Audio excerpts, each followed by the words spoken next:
जय श्री कृष्णा। कैसे बच्चे आप लोग? आज का जो टॉपिक है वो कितना इम्पोर्टेंट है, इसके बारे में मैं अगर बात करूं तो कम पड़ जाएगा एक्सप्लेन करने में मुझे। हम बात नहीं करके मैं काम पर फटाफट ध्यान रखते हैं। आप मेरे साथ रेडी हो जाए। सर क्या है पहले तो बता दें, कुछ अच्छा चीजें हैं। बिल्कुल, ये है sir as per accounting standard AS1। वाह सर, ये नाम तो पहली बार सुन रहे हैं। अरे सुनते चलो, मजा आएगा। Issued by the institute of chartered accountants of क्या, इंडिया। वाह सर, ये क्या है एक्चुअली, क्या बताना चाह रहे हैं, थोड़ा डिटेल्स में बताइए ना सर। बच्चे को मुन्ना ध्यान से सुनना। हमारे बिजनेस में 3 फंडामेंटल अकाउंटिंग एग्जम्पशन है जो हर एक कंपनी इस रूल्स को फॉलो करता है। अगर वो फॉलो नहीं करता है तो उस कंपनी को, जिस कंपनी को ऑडिट होगा वो कंपनी ये 3 चीज को, रूल्स को फॉलो करता है। पहला लिखा हुआ है गोइंग कंसर्न कॉन्सेप्ट। एक एक करके हम डिटेल्स बताते चलेंगे। पहला टॉपिक पर हम बात करते हैं। सर ये अकाउंटिंग का सबसे बड़ा पिलर है, स्तंभ है। यहां से अकाउंटिंग शुरू होता है। जितने सारे रूल्स एंड रेगुलेशन है ये इसके अंदर है।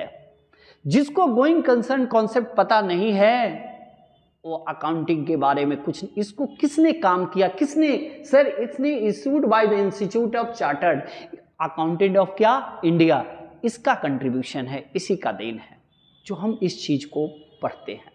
सर क्या है, सुनिएगा जरा ध्यान से। पहला है सर गोइंग कंसर्न कॉन्सेप्ट। क्या, कौन सा कॉन्सेप्ट है? Going concern concept. इसका मीनिंग क्या होता है, सुनते हैं। थोड़ा सा अकाउंटिंग से बाहर निकलकर बात करते हैं। अगर आपको कोई कहता है कि भाई बिजनेस बंद कर दो, आपको खराब लगता है ना? आप ये बोलते रहते हैं कि मेरा बिजनेस कंटिन्यू चलता रहे। आप यही बोलते हो, बस आपके दिमाग में यही बात रहता है। तो जब कंपनी में जब ऑडिट होता है तो ऑडिटर, जब सीए ऑडिट करता है तो उसके दिमाग में एक बात रहता है कि ये कंपनी कंटिन्यू चलता रहे, इसका बिजनेस प्रॉपर ऑडिट होता रहे। ये चीजें हैं, ध्यान से सुनते हैं, डिटेल्स बात करते हैं क्या है। तो सर गोइंग कंसर्न कॉन्सेप्ट है क्या, उस पर पहले बात कीजिए ना। ये तो समझ में आ गया कि इंस्टीट्यूट इसको एज पर अकाउंटिंग स्टैंडर्ड है, issued by the institute of chartered accountant of India, इसको इशू किया था। लेकिन आप ये तो बताइए गोइंग कंसर्न कॉन्सेप्ट है क्या। किसी भी ट्रांजैक्शन को रिकॉर्ड करना है तो उसका कुछ रूल्स एंड रेगुलेशन होता है, जो ये है गोइंग कंसर्न कॉन्सेप्ट। हम ट्रांजैक्शन को रिकॉर्ड करेंगे। अगर आपकी कंपनी का ऑडिट होता है तो इस रूल्स को फॉलो कर ही अकाउंट्स को मेंटेन करना पड़ेगा। ये दिमाग में पहले डाल लो तुम। तो सर देखिए क्या है going concern concept. Sir it means that business would continue, वाह वाह वाह वाह, वुड क्या, कंटिन्यू, निरंतर, कंटिन्यू चलता रहे, फॉर फॉरसिबल पीरियड। हम ये मानकर चलेंगे कि बिजनेस कंटिन्यू चलता रहेगा, देखा जाएगा। देयर इज नेसेसिटी और डिसीजंस टू कर्टेल।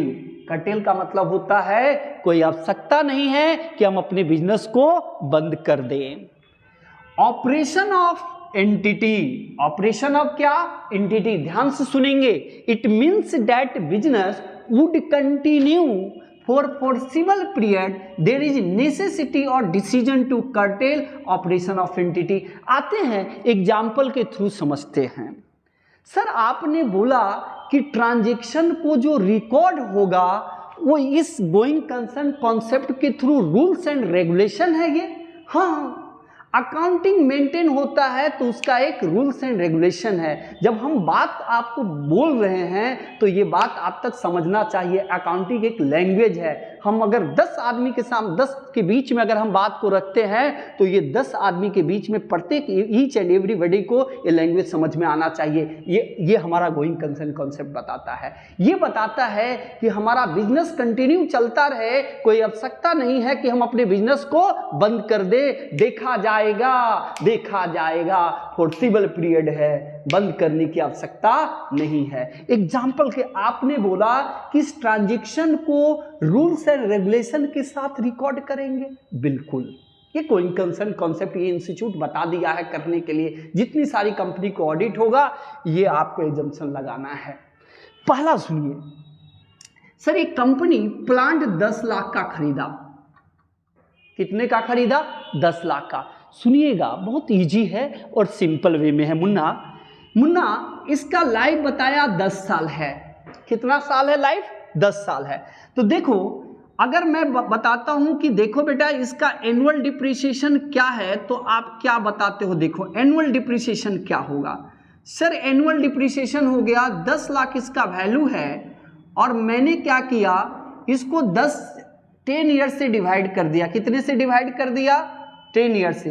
अब मुझे बताओ कितना हो गया? सर 1 लाख रुपया हमारा एनुअल डिप्रिसिएशन हो गया।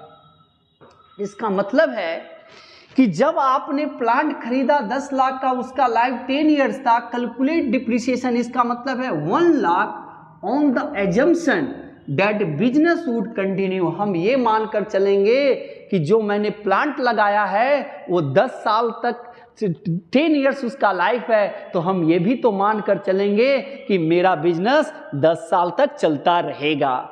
कोई आवश्यकता नहीं है कि हम अपने बिजनेस को बंद कर दे। ये गोइंग कंसर्न कॉन्सेप्ट एप्लीकेबल होता है। प्रत्येक अकाउंटिंग को रिकॉर्ड करने के लिए इस ट्रांजैक्शन को, इस रूल्स एंड रेगुलेशन को फॉलो करना पड़ता है, तभी अकाउंटिंग प्रॉपर मेंटेन होगा और आपकी कंपनी को प्रॉपर ऑडिट होगा। आइए सुनते हैं, फिर बात करते हैं आपसे। टेंशन लेने की जरूरी नहीं है। तो कोई भी अगर आपसे मुन्ना पूछा गोइंग कंसर्न कॉन्सेप्ट क्या है तो क्या बताओगे? कहोगे कि मैं ये मानकर चलूंगा कि मेरा बिजनेस कंटिन्यू चलता रहे, कोई आवश्यकता नहीं है कि हम अपने बिजनेस को बंद कर दें। जैसे मैंने 10 लाख का प्लांट खरीदा, इसका लाइफ 10 ईयर्स है, तो हम ये भी मानकर चलेंगे ये मशीन बिजनेस में 10 साल तक चलता रहेगा। बोलो यस या no.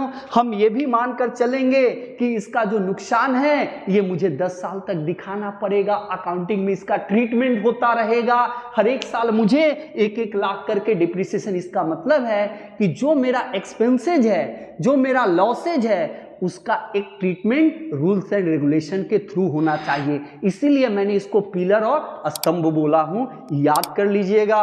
Thank you very much.